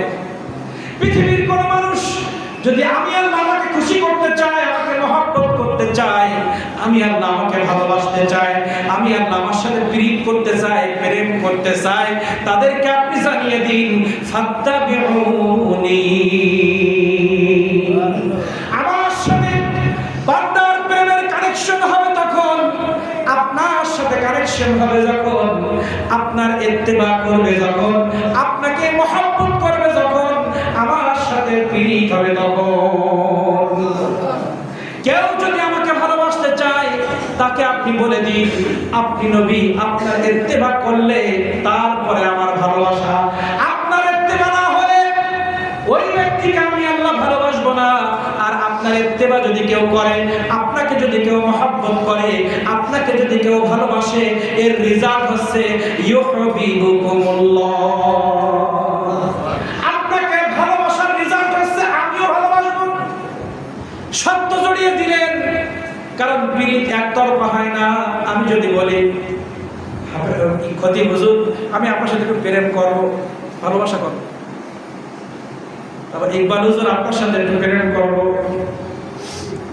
নজরুল সাহেব আপনার সাথে প্রেম করবো, মেম্বার সাহেব হুজুর আপনি তো প্রেমের প্রস্তাব দিলেন, সাবুদ্দি সাহেব বলবেন হুজুর আপনি তো প্রেমের প্রস্তাব দিলেন, কিন্তু সত্য একটা আছে, ভোটের সময় একটু জমার দিন বই দিবে আমি ভালোবাসি। আমার প্রস্তাব যদি না করেন প্রেম হবে না। সত্য যদি দেয় কিছু করার আছে? দেয় না। আমি সত্য কোন মেয়ের যদি কোনো শ্রী প্রস্তাব দেয় কি করে, মা বাবার থেকে আলাদা শহরে একটু ভেতরে বের করতে পারে, বা দাড়ি কোনোদিন রাখা যাবে না, দাড়ি আমার মুখে ফুটবে, এই পিরিত করতে গিয়ে দাড়ি রাখে না। আসে না সত্য দেয় না? উদাহরণ দিলাম, বাস্তব। আল্লাহ রাব্বুল আলামিন, কারণ আমি একজন বন্ধুর সাথে প্রেম করব, সেই বন্ধুগুলো আমার সাথে সময় না দিলে প্রেম হবে না। কোন রাজনৈতিক দলের সাথে প্রেম করতে গেলে তাদের স্লোগান দেওয়া লাগে। আমি যদি বলি অমুক দলের আমি ভক্তি মহব্বত করি, আমি কর্মী হলাম, মিছিলে যাবেন না, মিটিংয়ে যাবেন না, আপনার কর্মী রাখবে। আপনি ভালোবাসতে চেয়েছেন কিন্তু তারও কিছু দাবি আছে, যখন মানবেন তখন পিরিত জমি যাবে, বাড়ি গাড়ি টাকা পয়সার অভাব হবে না, যা চাইবেন তাই আপনাকে দিবে, শুধু একটু স্লোগান দিতে হবে, ঠিক না? দাবি মানতে হবে। আল্লাহ তাআলা বললেন হে পৃথিবীর মানুষকে আপনি নবী বলে দিন, তারা আমার ভালোবাসার একটা প্রস্তাব ছড়ে মারলো জমিন থেকে আমার কাছে। এখন আমার একটা শর্ত আছে, আমার শর্ত যদি পৃথিবীর মানুষ মেনে নেয় তাহলে তার সাথে আমার প্রেম হবে, আদার্স কোনো ভালোবাসা হবে না। সেই কি পৃথিবীর মানুষ আমাকে ভালোবাসতে চায়? বাদুরপুর জমিন থেকে, গুনাগারকারীর জমিন থেকে, সাতক্ষীরার জমিন থেকে, America, Australia, Canada, Europe, America, Saudi, তুরস্ক, ইরাক, ইরান, আফগানিস্তান থেকে মানুষগুলো আমাকে ডাকতেছে, আল্লাহ আমি তোমার সাথে একটা প্রেমের সম্পর্ক করব, তোমার সাথে তোমাকে আমি ভালোবাসি। আমি সবার জন্য একটা শব্দ ব্যবহার করলাম, ফাত্তাবিউনি। আমার নবীর সাথে প্রেম জড়া লাগাও, আমার নবীর সাথে প্রেম করো, আমার নবীর সুন্নতকে ভালোবাসো, অটোমেটিক আমি তোমাদেরকে ভালোবাসবো। এজন্য পৃথিবীতে যারা হক্কানি আল্লাহর ওয়ালি, পৃথিবীর জমিনে যারা হক্কানি পীর মাশায়েখ, হক্কানি আলেম, তারা বিভিন্ন অজুহাতে সবসময় আমার নবীর সাথে নিসবত দেওয়ার চেষ্টা করে। তার জবরদস্ত প্রমাণ আমার গৌসুল আজম খুররমি রাহমাতুল্লাহ দিল্লির জমিন থেকে বেলায়েতের নূর নিয়ে সবকিছু ছেড়ে দিয়ে এই বাংলার গুনাহগার কাটে জমিনে একটাই কারণে আসছে, এই বাংলার জমিনের মানুষগুলোর সাথে আল্লাহ রাসূলের সাথে প্রেম করানোর জন্য। কারণ যার পিরিত আল্লাহ রাসূলের সাথে নাই, আল্লাহর সাথে হবে না। কার সাথে হবে না? আল্লাহ তাআলা বললেন আমার নবীকে যদি খুশি করতে পারো, আমার নবীকে যদি মহব্বত করতে পারো, আমি আল্লাহ একটা ঘোষণা আসমান থেকে তোমাদের দিলাম, যখনই আমার নবী তোমাদের পরে খুশি হবে, যখন আমার নবীর ইত্তেবা তুমি করতে পারবা, ইউহিব্বুকুমুল্লাহ, আমি আল্লাহ তোমাকে ভালোবাসা শুরু করে দিব। তাহলে আল্লাহর ভালোবাসা আমার উপরে আসবে তখন, নবীর মহব্বত আমার কাছে আসবে যখন, আল্লাহ তাআলা আমাকে ভালোবাসবে তখন, নবীর ইত্তেবা করব যখন। আর নবীর ইত্তেবার মাধ্যমে আল্লাহ যে প্রেম আমাদের সাথে করবেন, এই প্রেম যখন আমার সাথে আপনার আল্লাহর সাথে হবে নবীর মাধ্যমে, রেজাল্ট কি হবে? যুনুবাকুম ওয়া ইয়াগফির লাকুম যুনুবাকুম। আমার নবীকে খুশি করার মাধ্যমে আমার যে ভালোবাসা তোমরা অর্জন করবা, এই ভালোবাসার রেজাল্ট হচ্ছে তোমার জীবনের কোনো পাপ আর থাকবে না, সব গুনাহ আমি মাফ করে দিব আমার নবীর খাতিরে। আল্লাহ তাআলা বললেন পৃথিবীতে আমি মানুষ পাঠিয়েছি তাদের নফসের তাড়নায় তারা গুনার কাজ করে। গুনাহ করি না আমরা? এই গুনাহগারদের শানে আল্লাহ তাআলা আয়াত নাযিল করেছেন, কি নাযিল করেছেন? আল্লাহ রাব্বুল আলামিন বলতেছেন ইবলিস কিয়ামত পর্যন্ত আমার কাছ থেকে চেয়ে নিয়েছে, আল্লাহ তোমার এই বান্দাগুলোকে আমি জাহান্নামী বানানোর জন্য সব সময় 24 ঘন্টা ধোঁকা দেব। এই ধোঁকা দেওয়ার জন্য আমার অনেক সৈন্যবাহিনী দরকার, আমার অর্থ দরকার, কিয়ামত পর্যন্ত আমার হায়াত দরকার। এই যে দাবিগুলো আল্লাহর কাছে করেছিল, আল্লাহ তাআলা সব দাবি মেনে নেওয়ার কারণে কিয়ামত পর্যন্ত ইবলিস পৃথিবীর জমিনে থাকবে। ইবলিস পৃথিবীর জমিনে থাকবে আর এই ইবলিস থেকে আমাদেরকে বাঁচায় দিবেন নবী মুহাম্মদুর রাসূলুল্লাহ। কেমনে? একটু দলিল শুনি। ওয়ালাউ আন্নাহুম ইযযালামু আনফুসাহুম জাউকা ফাস্তাগফিরুল্লাহ ওয়াস্তাগফার লাহুমুর রাসূল লাওয়াজাতুল্লাহ তাওয়াবার রহিমা। হে নবী, আপনি পৃথিবীবাসীকে জানিয়ে দিন, পৃথিবীর মানুষ শয়তানের ধোঁকায় পড়ে গুনাহ করবে। এই গুনাহ করার পরে নফসের সাথে গুনাহ করবে, নিজের জীবনের সাথে গুনাহ করার পরে ওই ব্যক্তি যদি আপনার দরবারে যায়, ওয়ালাউ আন্নাহুম ইযযালামু আনফুসাহুম, কোন ব্যক্তি আনফুসাহুম মানে নিজের সাথে, কোন বান্দা যদি তার নিজের নফসের সাথে তার জীবনের সাথে অনেক গুনাহ করে ফেলে, গুনাহ করার পরে এমন গুনাহগার আমার কাছে হাত তুললে আমি তার হাত কবুল করতে পারছি না, এই গুনাহ নিয়ে জাউকা আপনার কাছে যখন যাবে, আপনি যদি ওই গুনাহগারের পক্ষ থেকে ফাস্তাগফিরুল্লাহ আমি আল্লাহ আমার কাছে ক্ষমা চাইবেন, ওয়াস্তাগফার লাহুমুর রাসূল আপনি রাসূল আপনার দরখাস্তর কারণে, আপনার এই আর্গুমেন্টের কারণে আমি আল্লাহ তার জীবনের গুনাহ মাফ করে দিব। আমরা বলি দরবারে কেন যাই? এই হচ্ছে দলিল। আমরা কেন বিপদে পড়লে আলেমদের কাছে যাই? তার দলিল। কারণ এখন তো নবী দুনিয়ায় নাই, কিন্তু আয়াত তো কিয়ামত পর্যন্ত থাকবে। এই আয়াত নবীর উপরে নাজিল হয়েছে।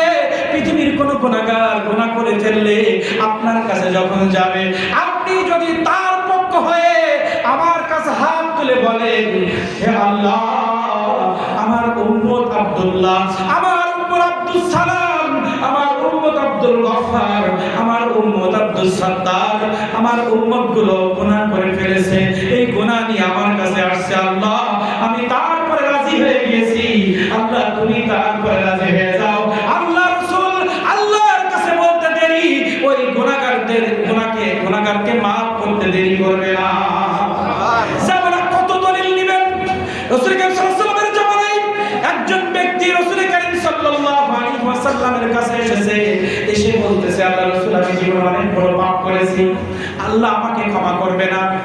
এইভাবে আমার নবীজিকে বলতেছেন, কিন্তু উনি যে হালাত নিয়ে এসেছেন, কারণ আমার নবী তো গায়েব জানতেন, এবং ওই ব্যক্তি যখন আমার নবী করিম সাল্লাল্লাহু আলাইহি ওয়াসাল্লামের কাছে এসেছিলেন, আল্লাহ গায়েবীভাবে জিবরাইল আলাইহিস সালামের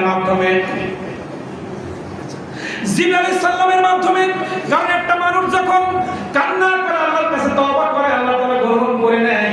ওই ব্যক্তি মায়ের সাথে জিনা করেছিল, এটা হাদিসে মোবারকে আসছে। কিন্তু আল্লাহ রাসূল সাল্লাল্লাহু আলাইহি ওয়াসাল্লামের কাছে এসে বলতেছে, নবী আমি অনেক বড় পাপ করেছি। ওই পাপের কথা মুখে এসে বলতেছে না, কিন্তু দেখার মধ্যে আসছে, আল্লাহ রাসূল আমি জীবনে বড় পাপ করে ফেলেছি, আমি বড় ভুল করে ফেলেছি, এই ভুলের কোনো ক্ষমা নাই। এইভাবে রাসূল কারীম সাল্লাল্লাহু আলাইহি ওয়াসাল্লামের কাছে এসে কাঁদতেছে আর রাসূলের কাছে দরখাস্ত করতেছে, রাসূলের কাছে দরখাস্ত করতেছে।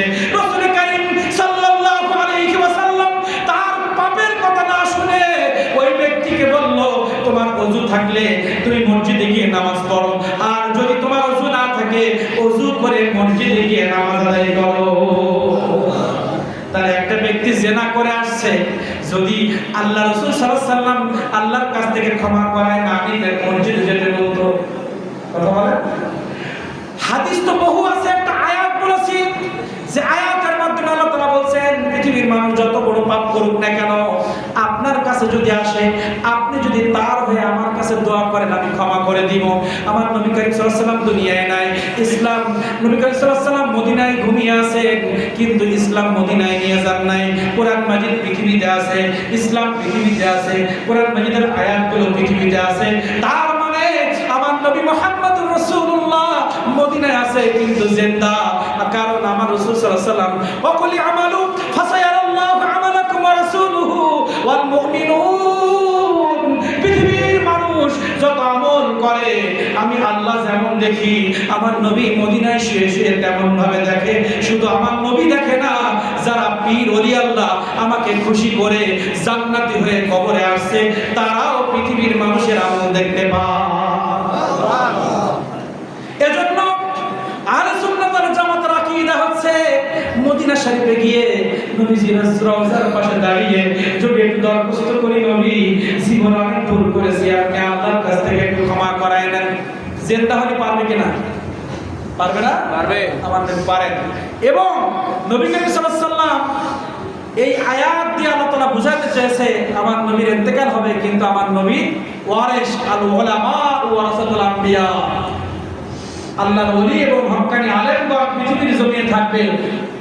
কোন ব্যক্তি অন্যায় করে যদি কোনো হক্কানি আলেমের হাত ধরে বায়াত হয়, আল্লাহর ওলির কাছে গিয়ে যদি সে সারেন্ডার করে, ওই ওলি যদি আল্লাহর কাছে দোয়া করে, ওসিলা খুঁজে পায় না। না কি পড়ি যে লেখাপড়া করে বুঝলাম না, এই আয়াতের মধ্যে তো ডাইরেক্ট ওসিলার কথা বলা হয়েছে।